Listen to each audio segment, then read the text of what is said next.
मायावती के वफादार थे, लेकिन अब की बार हमने वोट नलके करी। वोट काफी बड़ी जो चंद्रशेखर के पड़ी है। चंद्रशेखर काफी युवा है और दलितों पर पूरा ध्यान दे रहे हैं। बीजेपी ने काफी नुकसान पहुंचा रखा है। मायावती जी है, थोड़ा सा हम ध्यान नहीं दे रहे इधर हम लोगों के ऊपर, और अब हमें एक युवा की जरूरत है और वो चंद्रशेखर भाई के अंदर हमें दिखाई दे रही है। खतौली उपचुनाव के मतदान के बाद हम पहुंचे हैं खानोपुर गांव में। दलित समाज का ये गांव है। दलित समाज के कुछ लोग हमारे साथ यहां पर जुड़े हैं। इन लोगों से हम बात करेंगे कि इस उपचुनाव में आखिरकार किसका पलड़ा इनके हिसाब से भारी रहा है। ये दलित समाज पर चंद्रशेखर के आने का कितना प्रभाव हुआ है, या ये इस चुनाव में एक बार फिर से मायावती के ही वफादार रहे हैं। इनसे बात करते हैं। कुछ लोग हमारे साथ हैं। जी बाबू जी, क्या नाम है आपका?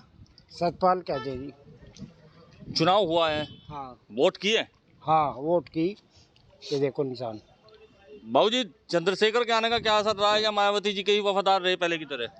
मायावती के वफादार थे, लेकिन अब की बार हमने वोट नलके करी।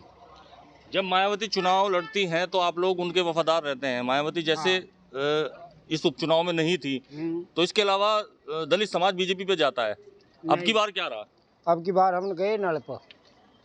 वजह क्या रही इसकी? वजह रही, हमारी तरफ आज तक किसी ने देखा ही नहीं। हमें 9 साल रिटायर को हो लिए, पेंशन हमारी चुकी तो सरकारी वालों को बढ़ रही, प्राइवेट वालों की नहीं। दूसरी बात यह, 60 साल से ऊपर आदमी बीमार रहता है, हमारा कोई आयुष्मान कार्ड नहीं है। हमारी तरफ देख कौन रहा? हम तो उसकी तरफ देख कर चलेंगे जो हमारी तरफ देखेगा। जी, आपका क्या नाम है बाबू जी? विक्रम सिंह। विक्रम जी, चुनाव का क्या माहौल रहा, किधर रुख रहा इस बार दलित समाज का? चंद्रशेखर जी का कुछ असर रहा या नहीं? रहा, चंद्रशेखर का रहा। क्या क्या असर रहा? वोट काफी बड़ी जो चंद्रशेखर के पड़ी है। मायावती का दलित समाज वोट बैंक माना जाता है, तो हमेशा वफादार रहता है मायावती जी का। इस बार क्या वफा नहीं की दलित समाज ने? नहीं, हमने नहीं कही, हमने नहीं करी उसकी। इसकी वजह कहीं ये तो नहीं कि मायावती तो इस चुनाव में नहीं थी?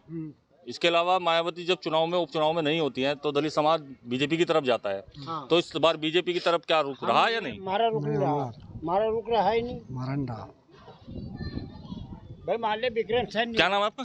बाबूराम। बाबूराम जी, क्या गुस्सा है? जैसे बाबूजी बता रहे हैं कि बीजेपी की तरफ रुख नहीं रहा है, अब की बार मायावती जी की जो वफादारी थी उसे छोड़ करके चंद्रशेखर को पसंद किया जा रहा है। हाँ जी, चंद्रशेखर काफी युवा है और दलितों पर पूरा ध्यान दे रहे हैं। बीजेपी ने काफी नुकसान पहुंचा रखा है, क्योंकि सारे तो प्राइवेट सेक्टर में कर दिए।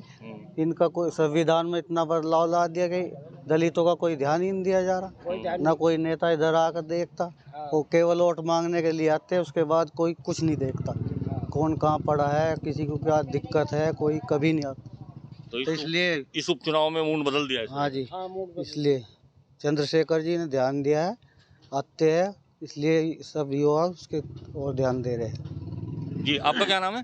राजकुमार जी। आप क्या कहेंगे कि वफादार अब भी मायावती जी के रहे हैं, बीजेपी पे गए या नहीं? बीजेपी पे गए बच्चे, मतलब मुझे यही बोल अब क्या किस पर अब की बार आपको देखने को मिल रहा है? इस उपचुनाव में क्या माहौल है? हमने तो नहीं दी वोट किन्हें? चंद्रशेखर को। जी, आपका क्या नाम है बाबू जी? धर्मपाल जी। धर्मपाल जी, वफादारी छोड़ दिया है क्या मायावती जी की, या वे इस बार चुनाव में नहीं थी, इस उपचुनाव में, तो इस वजह से बीजेपी छोड़ करके लोकदल की तरफ गए हैं? नहीं, हम तो चंद्रशेखर की तरफ है, हम उन्हें वोट डाल लिए, हम उनके साथ रहेंगे। और जो हमारा हमें देखेगा हम उनकी तरफ रहेंगे, जो हमारा काम करेंगे हम उनकी तरफ से रहेंगे। जी, आपका क्या नाम है? हरेंद्र कुमार। हरेंद्र जी, मैं देखने को मिल रहा है यहाँ से आप दलित समाज के लोग के बीच में इस उपचुनाव में गुस्सा है बीजेपी के प्रति? हाँ, गुस्सा है। क्या वजह क्या है? एक तो आरक्षण खत्म कर दिया 80 कोटे का, नौकरी वो कर दी, ठेकेदारी सारी। चुनाव में क्या रुख रहा है इस उपचुनाव में? चुनाव में चंद्रशेखर भाई को वोट दिया है यहाँ सबने। उसकी वजह चंद्रशेखर क्या आते हैं? आते हैं यहाँ पे, सबके साथ लगते हैं, जगह जगह जाते हैं, घूमते हैं। चुनाव का क्या रुख रहने वाला है इसका, उपचुनाव का? कल गिनती होनी है, तो क्या कहेंगे कि पलड़ा किसका भारी रहने वाला है? लोक दल का, चंद्रशेखर भाई का। बहुत बढ़िया।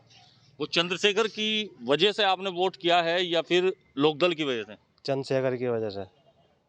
लगता है चंद्रशेखर जो आप लोगों को चाहिए वो आपको दिलवा सकेंगे? हाँ, पक्का दिलवाएगा। आपका क्या नाम है? नौजवान है आप विनय जी। वोट किया है ना? हाँ जी। विनय जी, क्या सोच के वोट किया है? क्या दिखाई दे रहा है इस उपचुनाव में? वोट इस सोच समझ कर दिया। अब क्या हमारे चंद्रशेखर आजाद जी आए थे, बोल लेते उनको भाई वोट इस चीज़ को देनी है नलके को, मदन भैया को, हमने उस चीज़ को वोट गिरी है। इस वजह से अब क्या बिहार गांव में भी जगते हैं, कोई गरीब हो कोई अमीर हो उसकी सेवा भी करते हैं, और कोई ज़्यादा दंगा आपत करता है तो उसके लिए भी खड़े होते हैं। बीजेपी को वोट क्यों नहीं दिया? क्योंकि आप लोग तो मायावती अगर चुनाव मैदान में नहीं होती हैं तो आप लोग बीजेपी पर जाते हो। इस बार मायावती को क्यों, तो बीजेपी को क्यों नहीं चुना? बस जी इन्होंने गरीब बंदों का धंधा छुड़वा दिया। जो रेगुलर 50-60 साल की उम्र के भी उन्हें भी रिटायर करवाते हैं, ये जाटों को मतलब कि वो देते हैं। इस वजह से नौकरियां तो बहुत निकल रही हैं और साथ ही लगातार खाने को भी दे रहे हैं, कोटा भी ले नहीं पाते जी। यो चमार बिरादरी को कहीं ले नहीं पाते। और बिरादरी हो, हरिजन हो, वो कुमार हो, गडरी हो, जाट हो, इन्हें हर बिरादरियों को लेते हैं। चमारों को समय पीछे रखते हैं। अगर चंद्रशेखर इस चुनाव में लोकदल के साथ नहीं होते तो क्या रुख रहता आप लोगों का? चमारों को घर घर से काम मिलेगा, हर एक की वो मिलेगी।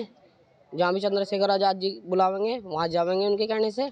नहीं, अगर वे नहीं होते इस चुनाव में, उन्होंने समर्थन दिया है लोकदल को, जयंत चौधरी को, अगर वे इस चुनाव में नहीं होते तो क्या रुख रहता आप लोगों का? आप लोगों का रुख तो जी हमारा तो ये रुख ही रहता है, फिर भी हम वोट नलके को गिरते मदन भैया को। गुस्सा था जी पूरा। बीजेपी को तो देनी नहीं थी, इन्होंने गरीब मजदूरों का धंधा छुड़वा दिया। आपका क्या नाम है? कंवर सिंह। कंवर सिंह जी, बहुत गुस्सा बीजेपी के प्रति लोगों में दिखाई दे रहा है। उपचुनाव में चंद्रशेखर आए, चंद्रशेखर को आप लोगों ने पसंद करा है जिस तरीके से बता रहे हैं।